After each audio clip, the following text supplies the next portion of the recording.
बघा, 2 वर्षात 25,000 रुपये रक्कमेवर आकारण्यात येणारे सरळ व्याज आणि चक्रवाढ व्याज यातील फरक 1,000 रुपये आहे, तर व्याजाचा वार्षिक दर किती असा?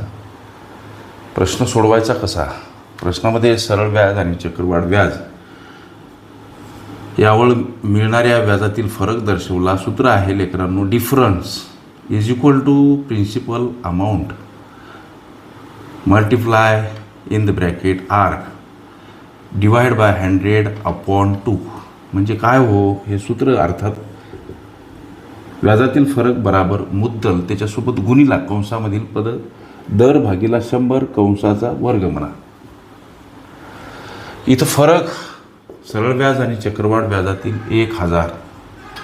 व्याजाच्या फरकाच्या ठिकाणी डी म्हणजे डिफरन्स, हा शब्द लक्षात घ्या. डिफरन्स म्हणजे फरक सरळ व्याज आणि चक्रवाढ व्याजातील. हा फरक इथं नोंदवला. मुद्दल लेकरांनो 25,000 प्रिन्सिपल अमाऊंट इंग्रजीत आणि मुद्दल मराठीत.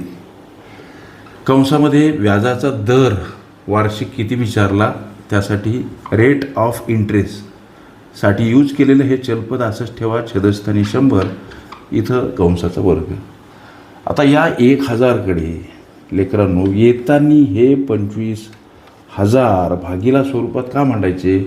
संख्या परस्पर विरुद्ध बाजूनं जाताना एखाद्या पदासोबत गुणिला असेल भागिला स्वरूपात मांडावी लागते. पुढं चला, इकडं काय उरलं तर कंसामध्ये आर छेदस्थानी 100 आणि कंसाचा वर्ग. इथं बघा हे 3 शून्य, या 3 शून्यासाठी हे 3 शून्य गायब. 1 छेदस्थानी 25 बराबर इथं बघा r/100 आणि कंसाचा वर्ग. याचा अर्थ असा की आरचाही वर्ग आणि 100चा वर्ग किती? तर 1वर 4 शून्य, 1चा वर्ग 1, 2 शून्याचा वर्ग 4 शून्य. लक्षात घ्या.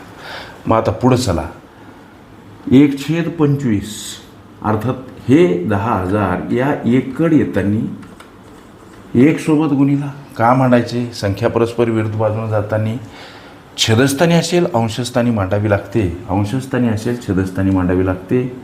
हे 25 लेकरं. पुढं चला, इकडं फक्त उरला आर वर्ग. आता 25 चूक 100 होतात, उरतात 2 शून्य, या 4वर देऊन टाका. मग आता 400 गुणिला 1 अर्थात हा गुणाकार 400 बराबर आर वर्ग. हे वर्गपद घालवायचं म्हणजे ही समोरील संख्या वर्गमुळात टाका. हे गणितीय गुणधर्म पाठ करा म्हणजे नुसता आर राहतो. आता नुसता आर म्हणजे वर्गमुळात 400. याचा अर्थ वर्गमुळात 400 म्हणजे काय? 400चं वर्गमूळ किती? तर त्याचं उत्तर 20. मात्र हे उत्तर टक्क्यामध्ये. वार्षिक व्याजदर किती?